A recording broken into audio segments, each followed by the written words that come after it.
The show's about predominantly hydroxychloroquine.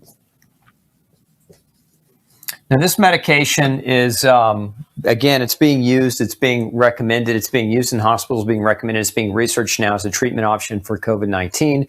And there are a couple different reasons why. Number one is it's thought, again, the mechanism of action of the medication is not 100% clear. I actually interviewed last week one of the world's leading researchers on the toxic effects of hydroxychloroquine. I'm going to have that interview posted up for you sometime tomorrow, so stay tuned for that interview because I think it's going to be one that you're not going to want to miss. But the mechanism of action is that it basically, hydroxychloroquine, when it's given, it gets into the cell organelles, into the membranes of the cell organelles, and so it disrupts, again, this is the thought, that it disrupts viral hijacking of the cell. So when the virus tries to get into the molecular machinery of your cell so that it can replicate itself, this hydroxychloroquine concentrates in those areas, thus disrupting the ability for the virus to take hold. And this is why it's even being looked at as a potential for the treatment. Now, you should know that one of the trials that was actually started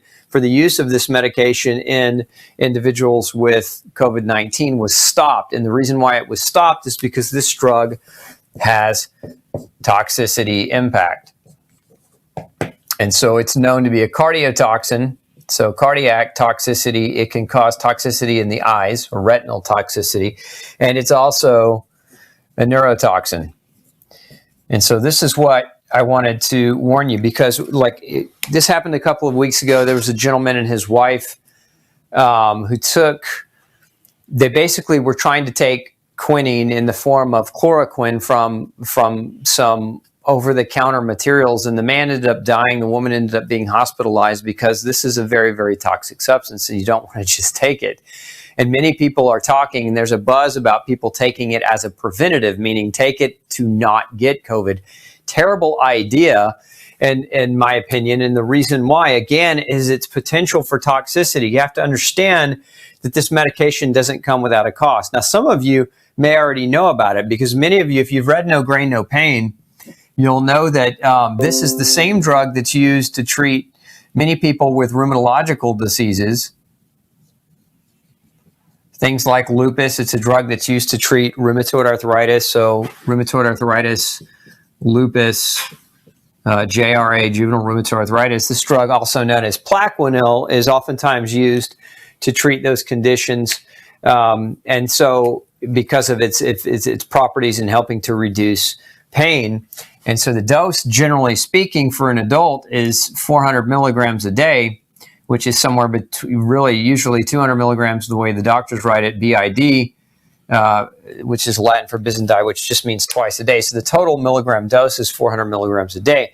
Now, at this level, there have been studies that show that toxicities can occur. So this is a relatively low level. What I want you to understand is that some of the doctors that are using hydroxychloroquine to treat COVID-19 are recommending 600 to 800 milligrams a day, which is, almost 2 times and as much as 2 times the dose of what we might see in people with rheumatological disease. So,